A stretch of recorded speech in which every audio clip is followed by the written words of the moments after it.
En cette période-ci, c'est les préparatifs de la rentrée scolaire 2013-2014. Les préparatifs se déroulent à divers niveaux, notamment pour cette semaine au cours d'une réunion au ministère de l'Éducation de base et aussi au cours d'un point de presse du ministre du Commerce qui faisait le point sur les prix des livres et des fournitures scolaires. Valérie Haïda, Olive Karine Yabit. L'année scolaire 2012-2013 s'est déroulée dans de bonnes conditions de manière générale sur l'étendue du territoire national.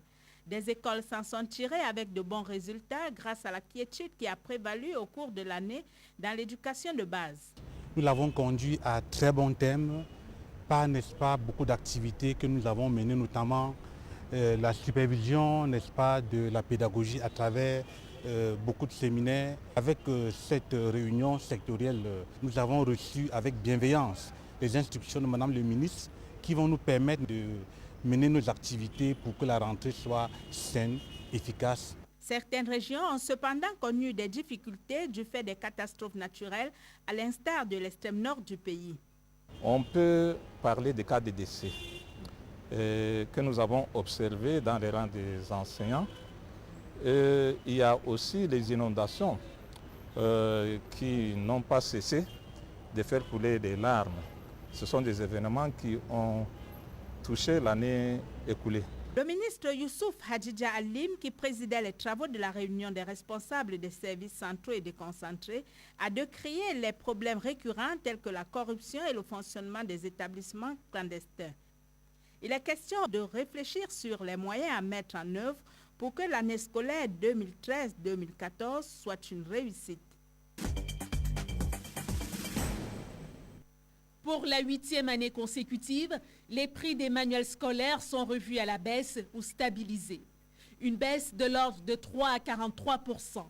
Depuis 2005, en effet, les livres et manuels scolaires au Cameroun figurent sur la liste des produits dont les prix et tarifs sont soumis à la procédure d'homologation. Le scénario est resté immuable et le prix des livres à l'identique ou presque année après année, et devrais-je préciser, sur l'ensemble du territoire national est le même. Ainsi donc, sur les 1649 titres inscrits au programme du sous-système francophone, 1098 titres ont vu leur prix revu à la baisse ou stabilisé. Et pour ce qui est du sous-système anglophone, 768 titres ont vu également leur prix baisser sur les 1376 titres inscrits au programme. Par exemple, mon alphabet français de première et deuxième année de maternelle, dont le prix passe de 1500 francs à 1200 francs, soit une baisse de 20%. Le dictionnaire Robert et Collins français-espagnol, le prix passe de 9800 à 5580. Mais tout n'est pas rose dans le monde du livre scolaire. On enregistre une hausse de l'ordre de 6% pour certains manuels. Ces hausses sont pour l'essentiel imputables non à la conjoncture, simplement au souci qui est celui du gouvernement de voir améliorer la qualité du livre mis à la disposition de nos élèves. Concrètement, ces livres ont été améliorés en termes de couleur, pagination et qualité. Question de faciliter la compréhension de l'apprenant. Monsieur le secrétaire exécutif du Conseil consultatif de l'Union africaine sur la corruption, parlons un petit peu des moyens dont vous disposez pour réduire le phénomène, pour conscientiser les États à la nécessité de lutter contre la corruption. Ces moyens, c'est quoi? Vous vous contentez de sensibiliser? Oui, bon, enfin, pour un départ, puisque le Conseil n'a que 5 ans, nous sommes au niveau de la conscientisation, au niveau de la vulgarisation de la Convention. Bon, le prochain stade, c'est de voir dans quelle mesure les tests, enfin les termes de la Convention seront mis en œuvre, de voir quelles sont les difficultés que les États éprouvent et pour voir où assister, que ce soit en termes de ressources humaines, de apport de compétences, ou si c'est... Disons que nous voulons ensemble voir avec les États quel est le problème et quelle aide nous pouvons leur apporter sur le plan... Alors, je vous parlais ressources au début humaines. de cette émission du péché originel, qui serait que vous êtes une émanation de l'Union africaine, dont on doute en général de l'efficacité.